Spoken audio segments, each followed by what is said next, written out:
ଜୟ ଜଗନ୍ନାଥ। ଆଜି ଜଗା ଦର୍ଶନର ମୋର ଦିନଟା ଆରମ୍ଭ। ସେଇଟା ତ ରୁଟିନ୍ ଗୋଟେ ପ୍ରକାର। କାଲି ରାତିରେ ଆଳୁ କଷା ଥିଲା, ମୋର ଟିକେ ମନେ ପଡ଼ିଗଲା ଆମେ କେମିତିଆ ଟିକେ ମୁଢ଼ିରେ ଆଳୁ ଗୋଳେଇକିନା ଖାଉ। ଆଉ ମୁଁ ବି ଆଜି ମୋର ସକାଳେ ବସି ଯାଇଥିଲି ଆଳୁ କଷା ଧରିକିନା। ବାଲେଶ୍ୱରୀ ଏମାନଙ୍କର ମୁଢ଼ିରେ ତ ଜୀବନ ଥାଏ, ଆଉ କୁଆଡ଼େ ଯିବା। ସେଠୁ ମୋର ମନେ ପଡ଼ିଗଲା ଯେତେବେଳେ ମୁଁ ସ୍କୁଲରେ ପବ୍ଲିକ୍ ହାଇସ୍କୁଲରେ ପଢ଼ୁଥିଲି, ଆମର ଜଣେ ପିଅନ ଅଙ୍କଲ୍ ଥିଲେ। ସିଏ ଏମିତିକା ଟାଇପ୍ର ଆଳୁ କଷା ବିକ୍ରି କରନ୍ତି, ଭାରି ବଢ଼ିଆ ଲାଗେ। ଆଉ ଲଞ୍ଚ ପାଇଁ ମୁଁ ଯେତେବେଳେ ପ୍ରସ୍ତୁତ କରିବାକୁ ଷ୍ଟାର୍ଟ କଲି, ଆଜି ଜମା ରାନ୍ଧିବାକୁ ଇଚ୍ଛା ନଥିଲା। ଭାବିଲି ଗୋଟେ ସର୍ଟକଟ୍ ଭଳିଆ ଦହି କଡ଼ି ଯେମିତି ବନାନ୍ତି ସେମିତିକା ଦହି କାଞ୍ଜିରେ ପରିବା ପତ୍ର ପକାଇ ଦେଇକିନା ତା ଦେହରେ ମାଛ ପକାଇଦେବି।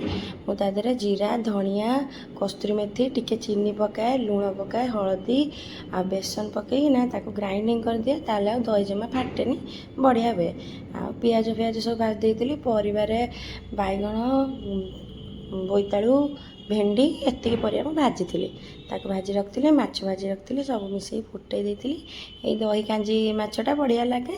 ଏଇଟା ଆମ ଘରେ ସବୁଠାରୁ ସହଜ ଆଉ ଜଲ୍ଦି ହେଇଯାଏ। ଆଉ ଡାଲି ବନେଇଥିଲି, ଭାତ ତ ହବ ତାହେଲେ, ତା ସାଙ୍ଗରେ ଥିଲା ଆଳୁ ଚକଟା। ଆଜି ଦିନଟା ଏମିତିକା ଆମର ସରିଗଲା। ରହିଲି, ଜୟ ଜଗନ୍ନାଥ।